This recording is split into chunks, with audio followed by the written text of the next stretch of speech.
Om Shanti. Welcome to our YouTube channel spiritual classes. आज Rajyoga course का चौथा दिन है। तो आज इस वीडियो में हम परमपिता परमात्मा और उनके कर्तव्यों के बारे में जानेंगे और उसके बाद सृष्टि चक्र के बारे में जानेंगे। तो पहले हम परमपिता परमात्मा और उनके कर्तव्यों के बारे में जानते हैं।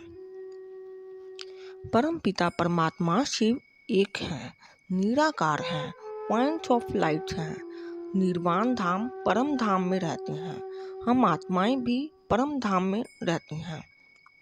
हम आत्माएं इस सृष्टि पर रंग मंच पर पाठ बजाने के लिए आई हैं।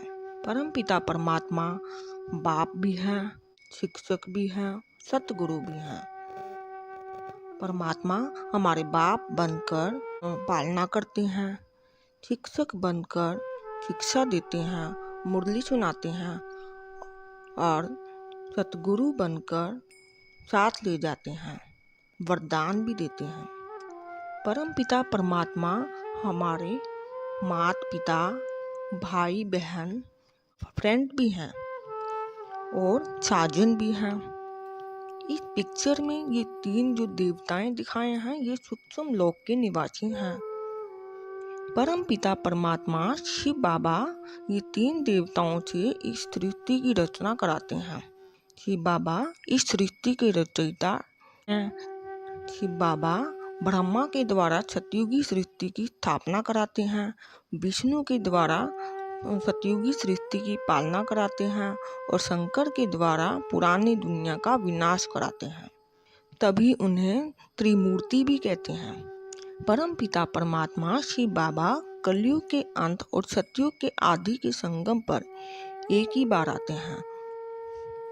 इस छोटे से संगम युग में एक ही बार आते हैं और इनके तन में प्रवेश करते आकर इनका नाम ब्रह्मा रखते हैं।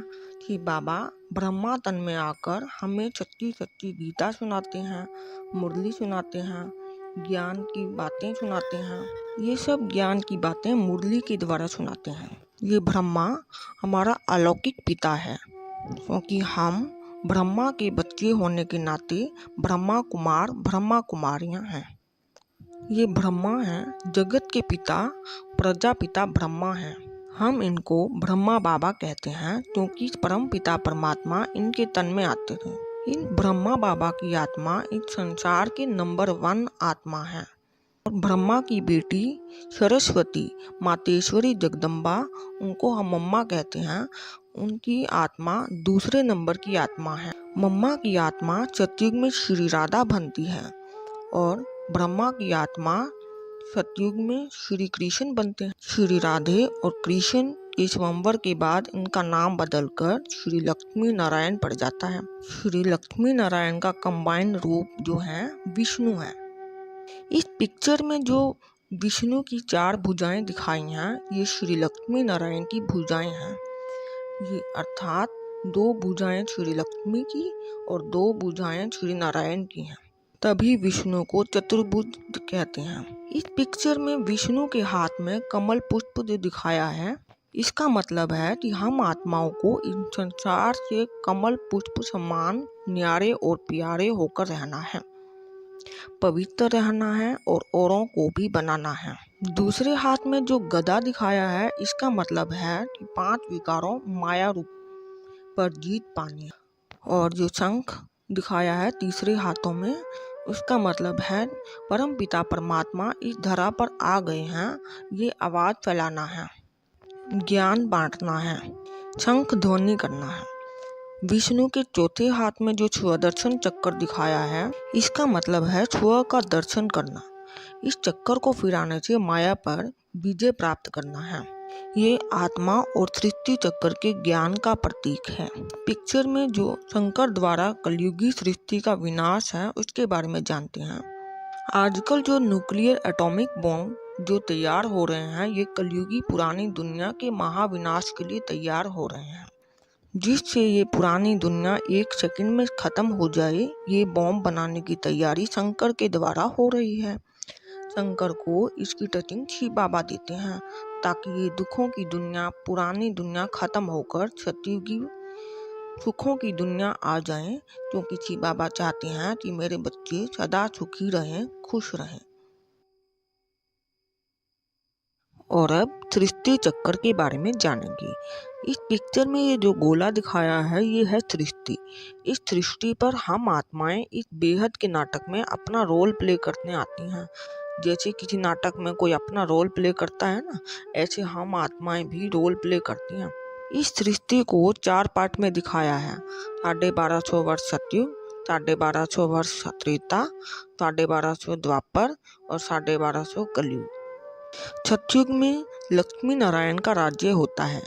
इस सतयुग को गोल्डन एज भी कहते हैं। इस सतयुग में देवताएं, गोपियां तथा प्रजा भी होती हैं। इस सतयुग में दुख का कोई नामो निशान नहीं होता। इस गोल्डन एज में हम आत्माएं बड़े सुख से रहती हैं। इस गोल्डन एज को पैराडाइज भी कहते हैं। सतयुग के बाद त्रेता युग आता है। इस त्रेता युग को सिल्वर एज कहते हैं।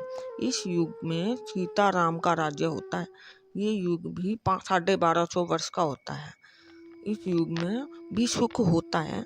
इस युग में देवताओं की संख्या 33 करोड़ तक हो जाती है। सतयुग और त्रेता युग ये आधा कल्प राम का राज्य होता है। ये आधा कल्प है सुख धाम और द्वापर कलयुग है दुख धाम। इसमें रावण का राज्य शुरू हो जाता है। त्रेता युग के बाद द्वापर शुरू होता है। इसमें रावण का राज्य शुरू हो जाता है। द्वापर युग से में थोड़े थोड़े दुख शुरू हो जाते हैं। इस द्वापर युग में हम अपने स्वरूप की पूजा शुरू करते हैं, भक्ति शुरू करने लग जाते हैं। इस युग में गीता शास्त्र भी बनते हैं। ये द्वापर युग से ही धर्म स्थापक का जन्म शुरू हो जाता है। ये धर्म स्थापक अपना अपना धर्म स्थापन करने के लिए आते हैं। इस्लाम धर्म, इब्राहिम द्वारा इस्लाम धर्म शुरू हो जाता है। बुद्ध द्वारा बौद्ध धर्म शुरू होता है। क्राइस्ट द्वारा क्रिश्चियन धर्म शुरू होता है। ये धर्म स्थापक द्वापर युग में आते हैं और आकर अपना धर्म स्थापन करते हैं। इस द्वापर युग को कॉपर एज कहते हैं। सिल्वर के बाद कॉपर आता है, कॉपर के बाद आयरन एज आता है। इस आयरन एज में दुख बहुत ज़्यादा हो रहे हैं, लड़ाई झगड़े शुरू होते हैं। इस आयरन एज में संन्यास धर्म, मुस्लिम धर्म के स्थापक आते हैं और ये आकर अपना धर्म स्थापन करते हैं।